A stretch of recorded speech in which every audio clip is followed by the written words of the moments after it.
All right, well, let's go ahead and get started. I'm Dr. David Lubkeman, and I'm here with Dr. Len White. We're the only two, I guess, brave enough to show our videos. Uh, but anyway, yeah, that's fine because a lot of you guys don't want to be recorded anyways. So this is going to be a course overview for power system transits analysis. I've gone ahead and posted up another video already up on the Moodle site, which is a review on solving ordinary differential equations. Hopefully most of you have seen this material before and it's just review, but I just went ahead and just kind of went over some basic first and second order cases. And I'll be working a lot of examples in class. And so if you're still a little bit fuzzy, based on watching this video and looking at a couple of examples I posted under lecture 1 topic, we'll be kind of hitting this again and again as far as how we solve these transit problems. But the objective of today's call is to talk a little bit more about what are power system transits and what we hope to cover in this class. And I'll be getting into some course logistics as well, and we'll have some discussion toward the end on some things we may want to try in this class as far as having weekly meetings at what times and things like that. So anyway, let me just give you an example of why this is kind of a different topic area. You guys in all other courses have been exposed a lot to doing phasor analysis using basically a sinusoidal steady state model of the circuit. And so if we're talking about, like, say, distribution circuits, we can build such a model. And typically what we're calculating based on this model, or what are going to be the voltages, or the voltage is going to be too low, what are going to be kind of like the line current flows and the power flows. And this gives us kind of an idea if there's any corrective actions we need to take with, like, say, this sort of circuit. And so for the most part, phasor analysis serves us pretty well, and there's a lot we can actually do with it.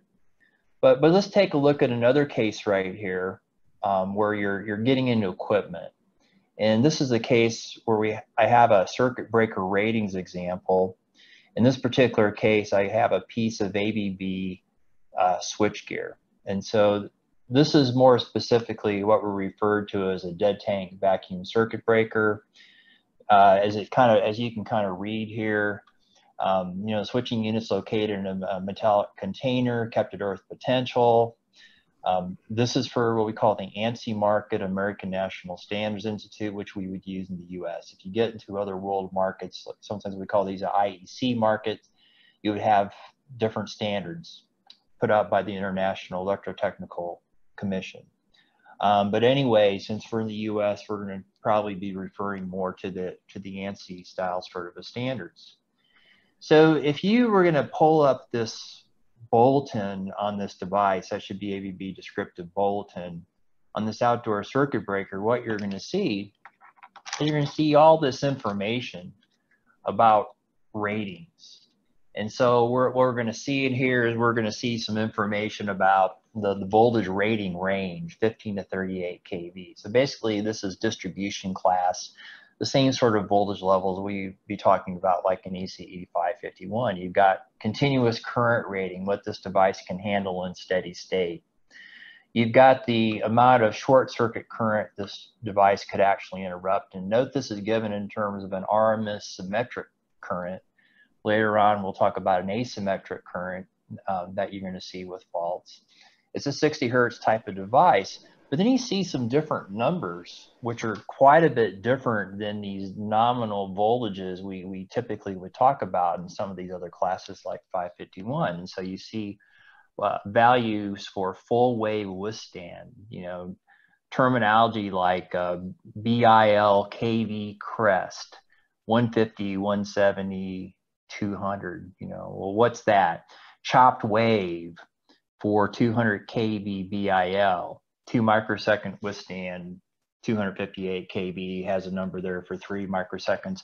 Has another term right here for transit recovery voltage, kV peak.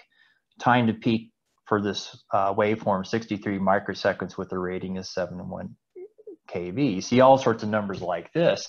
Obviously, these numbers are a lot larger than the nominal values that you're typically used to working with associated with analyzing circuits in steady state. And what are these? Well, these are values that are associated with transit, as we're going to see on power networks. You know, transit's associated with a lot of switching sort of operations, you know, maybe associated with faults or with load switchings, whatever. But what we're going to be talking about this semester are kind of the nature of these sort of transits and how you can do calculations around this.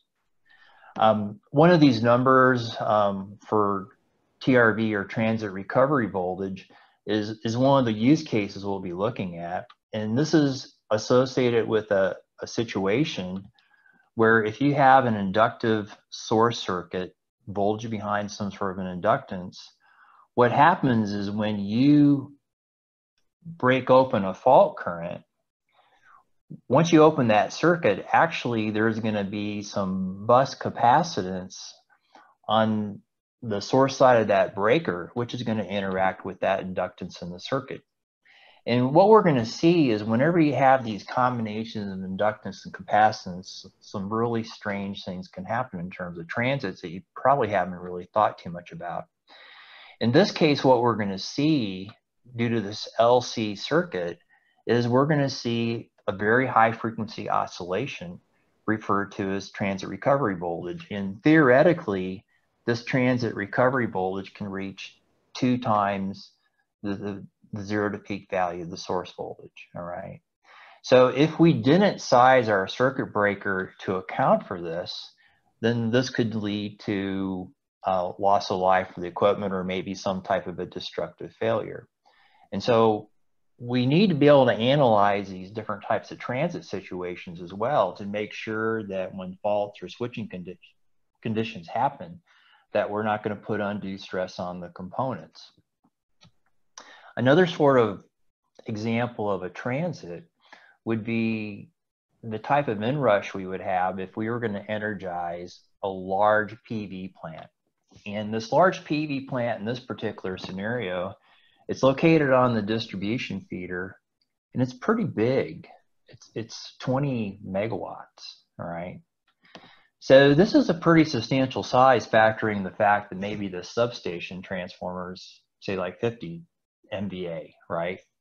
And so what is going to happen is if you have a situation where you have this large scale photovoltaic plant and it has this transformer size in order to convert the low voltage into the medium voltage, what's going to happen if you have a situation where you're energizing the system and you switch all these transformers on at the same time, what's going to happen is there's going to be a large inrush of current into these transformers in order to get the magnetic field set up. And there's a recording we actually have from utility for this, where basically what you see is you see these large second harmonic spikes in the current. Now, why do we care about this? Well, the reason we care about this is that on an adjacent circuit, you have an industrial customer. And this current is being drawn through the substation transformer. It's feeding 20 MVA worth of transformers at this PV site. The substation transformer has quite a bit of inductive reactance. And if I have that large current flowing through that inductive reactance, we get a large voltage drop across here. And that voltage drop is going to impact that industrial plant. And that voltage drop, because we have this high second harmonic content, is going to have a high harmonic content as well. And so this was a situation where we had some power quality sensitive load on the same substation as this large PV plant. And what we ended up getting is we ended up getting very erratic voltage waveforms at this industrial site, which was causing machines to trip. In this case, there was a critical process going on at the plant, and this led to a lot of issues with wasted product. And so this is a kind of another situation of a transit you might not have really thought about, the fact that when you switch a transformer on, you have to worry about stuff like this. So anyway, let's talk a little bit more about transits in general and the types of time frames associated with this. And then what I'm going to do is going to talk about the core syllabus, what we have up on the Moodle side, and then give a few other transit examples that we can actually look at using simulation, as well as once we have simulation capability, how we can actually do what we call real-time simulation. And if you guys got any questions as we go through, I'm monitoring the chat box. So I know it's kind of awkward to kind of break in with questions over the audio. So if you guys got any questions as I've been going through this stuff, just go ahead and enter something in the chat box and I'll be monitoring it. I can just answer some questions as we go along here. So what events result in transits? Well, transits are associated with any type of rapid change in circuit conditions. These are often associated with the operation of a switch.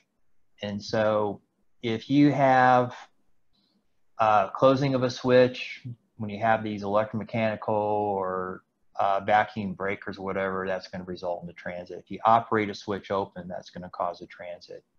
So a lot of times this is associated with, say, like circuit breaker operation due to faults. Basically, anytime you connect or disconnect a source, a transformer, you energize a cable, you turn a cable on, you turn overhead line on, anytime you, a lot of times even turn load on, is you're going to have power system transits that are associated with this. Another case where you have transits is when you have the clearing of a fault on the circuit. So the fault itself is a transit, you know, the current goes up to a really high value. When we clear the fault, there's additional transits that are associated with that. A final case would be a lightning strike. If lightning would actually strike a phase conductor or strike a ground conductor, or maybe even strike some location close to a line where this electromagnetic energy could be coupled in, that's a pretty significant transit, especially since you could have lightning strikes which are getting up to like 100,000 amperes in magnitude, let's say, right? So that's another transit we'll be talking about this semester as well. So basically, anytime you have a switching event, you can have a transit, which is why when power systems are heavily loaded, usually the head engineers say, hey, I don't want you guys switching anything because we're at a critical condition, because that person knows that whenever you do a switching operation, there's a potential for bad things to happen. So as far as durations, if you're going to compare this to, say, the things we looked at in steady state, like with, say, like low flow, when we're doing low flow calculations, these are typically for things with time frames of, say, like 1 second to 300 seconds. 1 second is time enough for the circuit to get in the sinusoidal steady state. So phasors work just fine for this. And if we're trying to figure out what's happening to the circuit like every 5 minutes, typically phasor analysis is fine for that. If we're talking about faults, you know, the faults could maybe range from 1 cycle to tens of seconds. Now, if we're out into past a second, or even past maybe, I don't know, say like 10 cycles, we could probably use steady state analysis for that. But if we're talking about what happens during the first, second, or third cycle of a fault, that's kind of more in the transit time range where we actually have to be solving differential equations to figure out what's going on, because phasors is not applicable anymore. The circuit's not in steady state. So kind of for some types of faults, if you're talking about when the fault stabilizes, you can do kind of like steady state fault analysis. But if you're looking for the first couple cycles, we have to kind of get more into transit analysis. And so when we get into lightning analysis, you're talking about events in terms of maybe between microseconds and milliseconds. Switching operations, you know, the time frames would be between 10 microsecond and a second. Power electronics, you know, we've got switching frequencies in the tens of kilohertz. So these time frames would be in microseconds to milliseconds, or for transit stability, which can get down to a millisecond. I mean, these are all situations, typically when you're talking about something happening in less than a second, you know, usually we have to start looking at using some type of a transit analysis of phasors isn't necessarily going to be working anymore. And if you take like 1 over t, you know, 1 over the time frame, and you convert this to a frequency, you can also think about this in terms of frequency ranges as well. And so in one of the references for the class in Das's book, you know, he breaks this down into different groups, and he talks about low frequency oscillations, where for him, a low frequency oscillation would be 3 kilohertz, which, you know, quite a bit higher than 60 hertz. But in the general scheme of things, for all the different sort of transits that can occur, you know, that would be a low frequency oscillation. You'll have what we call switching over voltages. You know, that can get up to 20 kilohertz in frequency, just the oscillations that we have associated with regular switching operations. And then when we talk about lightning, we have extremely high frequencies associated with analyzing that get up into like the megahertz range. And then the highest range as far as transits would be the transits associated with looking at gas insulated switchgear. We're not going to get into that. That's kind of a very specialized area, but we will kind of get into transits associated with these first 3 groups. So what's kind of the takeaway from this class? Basically, what I hope you guys get a better appreciation for is basically, you know, what's going to be the different types of transits that can occur, and generally what type of stress can they put on components.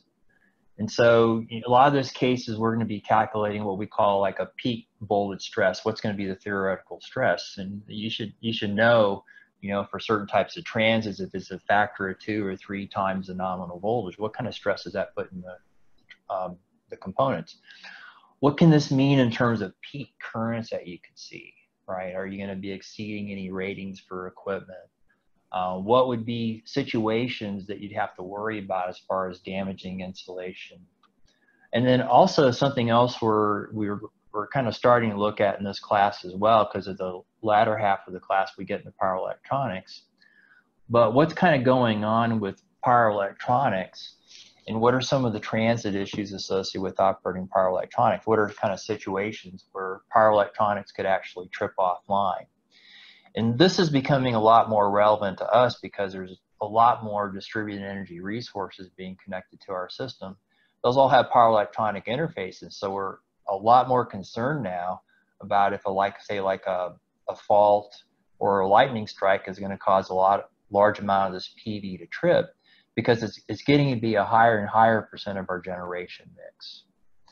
And so this is kind of what we're going to be looking a lot at this semester, is how we can analyze a lot of these different types of transit cases. And basically what you would want to do with this information if you were a power system engineer is kind of know what kind of stress can this put on the components. Do I have the proper amount of insulation in place? Do I need to be looking at putting some surge suppression on in terms of using surge arresters? Can I properly integrate these power electronic devices, and is the protection still going to coordinate properly for some of these transit situations? So the course is kind of broken into 2 parts. The first part is, I guess, what I would call the more traditional power system transits. And so this is basically the sort of things we would have been looking at before we had a large amount of distributed energy resource devices interconnected into our system, where power electronics was playing such a huge role in the way we operate power grids. And so the first part of the course is getting into typical types of transit causing scenarios like capacitor switching, or if I clear a fault and have transit recovery voltage, or if I say disconnect a large inductive load, what kind of current chopping I might have and what that causes, or as I just talked about, how to look at transformer Inrush. We'll be looking at those sorts of events first. Then in order to get into the transits that are caused by switching, what we need to talk about is what we call distributed parameter line modeling. You might have seen this before. This is sometimes referred to as traveling wave models, where you're not looking at these lower level pi equivalent circuits consisting of resistance, inductance, and capacitance in a pi configuration, but you're actually, modeling the characteristic impedance and taking into account the fact that these waveforms are traveling kind of close to the speed of light up and down a cable. Once we have this distributed perimeter line model, then we can start to look at lightning strike analysis, because this is, lightning strikes actually travel up and down these lines at very high rates of speed, and we need to be able to model that and figure out how we're going to protect against that. And then we'll look at kind of a combination of insulation and surge arresters in order to mitigate some of these issues. Something else that we also get into is how we can simulate these types of events. We'll start off by working these problems by hand, but then we want to do some numerical techniques, because if we get very complex circuits, we can't solve these by hand anymore. So we have to have numerical